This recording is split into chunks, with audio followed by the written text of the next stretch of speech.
बिस्मिल्लाहिर्रहमानिर्रहीम अल्हम्दुलिल्लाहि रब्बिल आलमीन वस्सलातु वस्सलामु अला रसूलिहिल करीम अम्मा बाद फ़क़द क़ाल अल्लाहु तबारक व तआला फ़िल क़ुरआनिल मजीद वल फ़ुरक़ानिल हमीद अऊज़ु बिल्लाहि मिनश शैतानिर रजीम फ़स्अलू अहलज़ ज़िक्रि इन कुन्तुम ला तअलमून। अल्हम्दुलिल्लाह, आज 3 दिसंबर बरोज़ हफ़्ता मदरसा में सुलेम रज़ी अल्लाह अन्हा लिल बनात मुजाहिद नगर निज़ामाबाद में हम आपके पसंदीदा प्रोग्राम पूछो उलमा इकराम के तहत आपके सवालात के कुरान व हदीस की रोशनी में जवाब देने के लिए यहाँ जमा हैं और आज आपके सवालात के जवाब देंगे निज़ामाबाद के मशहूर व मारूफ़ शख्सियत जनाब शेख असलम सल्फ़ी हफ़िज़हुल्लाह कुरान व हदीस की रोशनी में जवाब देंगे। और ये प्रोग्राम हमने आपकी सहूलत के लिए शुरू किया है ताकि आपके जहनों में आने वाले सवाल का कुरान व हदीस की रोशनी में आप जवाब हासिल करें। तो शेख मोहतरम हमारे साथ मौजूद हैं जो काफ़ी अरसे से निज़ामाबाद में दीनी खिदमत अंजाम दे रहे हैं। अहले निज़ामाबाद पर शेख मोहतरम का बड़ा एहसान है कि ये बबांग दहल हक़ को बयान करते हैं और बहुत सारे अवाम निज़ामाबाद के आपके दुरूस और बयानात से मुस्तफ़ीद हुए हैं और बहुत सारे बिगड़े हुए लोग राह रास्त पर आए हैं, कुरान व हदीस की रोशन शाहरा पर आए हैं। अल्लाह ताला से दुआ है कि अल्लाह ताला शेख मोहतरम के इस अमल को उनके मीज़ान हसनात में इजाफ़े का ज़रिया बनाए। अस्सलाम वालेकुम रहमतुल्लाह। शेख मोहतरम। वालेकुम अस्सलाम व रहमतुल्लाहि व बरकातुहू। शेख, हमारे सामीन की तरफ से चंद सवालात आए हुए हैं तो हम देखेंगे कि वो क्या सवाल कर रहे हैं। कुछ सवाल ऑडियो की शक्ल में है और कुछ सवाल लोगों ने जो है टेक्स्ट की शक्ल में लिखकर भेजा है।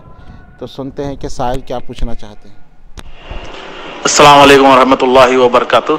सऊदी अरब से मेरा नाम मुख्तारुद्दीन है। मेरा एक सवाल है कि जैसे कि मस्जिद यहाँ पर सऊदी अरब में मस्जिद बहुत बड़े बड़े रहते हैं, इमाम साहब को तो नज़र भी नहीं आते और जैसे कुछ पता ही नहीं चलता इमाम साहब का। उसके हिसाब से कभी कभी हम नमाज में जाके मिलते, नमाज होते रहती, हो सकता है 2 रकात छुट जाती, कभी 1 रकात छुट जाती, कभी लेट हो गए तो जाके नमाज में मिलते। वो दूसरी रकात है या पहली रकात है पता नहीं चलता, गलती से पूरा उठ के ठहर जाते, देखे तक बाजू वाले बैठे हुए रहते, फिर हम बैठ जाते। उसके बाद में जब पूरी नमाज होती है, हमारे 2 रकात जब छुट गए तो हम 2 रकात जब कंप्लीट करते, हमारे से तो गलती होगी, हम तो उठ के ठहर गए थे, क्या हमको सजदा सौ करना पड़ता या नहीं? थोड़ा इसके बारे में बोलिए।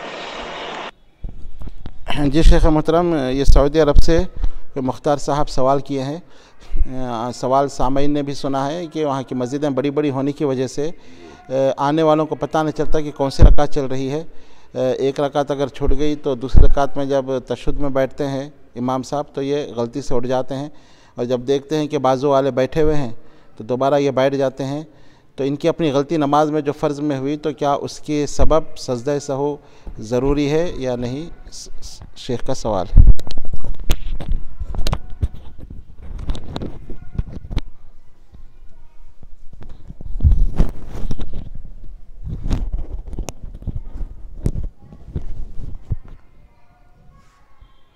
अस्सलामु अलैकुम व रहमतुल्लाहि व बरकातुहू।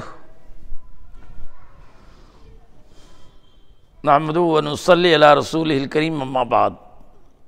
जैसा कि आप तमाम हज़रात को, मेरी भाइयों को, मेरे बहनों को और जुमला मुसलमानों को इत्तला दी जा रही है कि आपकी सहूलत के लिए यूट्यूब पर सवाल जवाब रखा गया है। आपकी आसानी के लिए कुरान हदीस की रोशनी में आपको जवाब दिया जाएगा। तो सवाल हमारे एक भाई सऊदीया से भेजाए हैं कि सऊदीया की मसाजिद बहुत लंबी हुआ करती हैं, बहुत बड़ी हुआ करती हैं। आदमी बसा औक़ात इतने जो है सफ़ें होती हैं कि पिछले वाला आदमी वो नहीं जान सकता कि इमाम साहब सलाम कब फेरे, कौन सी रकात है। बाद में आने वाला अगर 1 रकात फोत हो गई है वो नहीं समझ सकता। बहरहाल जो है सामने वाले को देख करके वो आदमी नमाज़ पढ़ता है। और अल्लाह के रसूल के ज़माने में जब लाउड स्पीकर वगैरह नहीं था तो ऐसे ही साहबा पढ़ते थे। बड़े जो है बड़ी बड़ी सफ़ाइयाँ रहा करती थी, सामने वाले को देख के अमल करते थे, जो वहाँ तक आवाज़ भी नहीं पहुँचती थी। تو بہرحال اس میں کیا ہے کہ آدمی کو کچھ خطائیں ہو جاتی ہیں، وہ امام کے تابع پڑھ رہا ہے، جیسے کہ وہ آیا دیکھا ایک رکعت ہو گئی، اس کو علم نہیں ہے، اب وہ دوسری رکعت میں شامل ہوا پڑھ رہا ہے، اس کو سمجھتا ہے کہ ایک ہی رکعت امام کے ساتھ ہوئی ہے، اس پیش نظر وہ کیا کر رہا ہے جو ہے ایک ہی، حالانکہ امام کی 2 رکعت ہو گئی، اس کی ایک ہی ہے، وہ سمجھتا ہے 2 رکعت میں امام جو ہے ایک ہی رکعت ہے، امام قاعدے میں بیٹھا، یہ کھڑا ہو گیا، یا اسی طرح کی جو ہے کھڑا ہونا تھا تو بیٹھ گیا، بیٹھنا تھا تو کھڑا ہو گیا۔ تو چونکہ یہ شخص امام کے تابع ہے، اگر اس سے کچھ بھول چوک ہوئی ہے تو اس پہ سجدہ سہو نہیں ہے، اس لیے نہیں ہے کہ اللہ کے رسول صلی اللہ علیہ وسلم نے فرمایا ہے کہ اگر امام بھولتا ہے تو امام مقتدی دونوں پہ سجدہ سہو ہے، لیکن اگر مقتدی بھولتا ہے امام نہیں بھولتا ہے تو مقتدی پہ سجدہ سہو کسی پہ بھی نہیں ہے، کیونکہ جو ہے مقتدی امام کے تابع ہے۔ جب امام کے تابع آپ نماز پڑھ رہے ہیں تو آپ جو ہے سجدہ سہو نہیں کریں گے، کیونکہ امام نہیں کیا ہے۔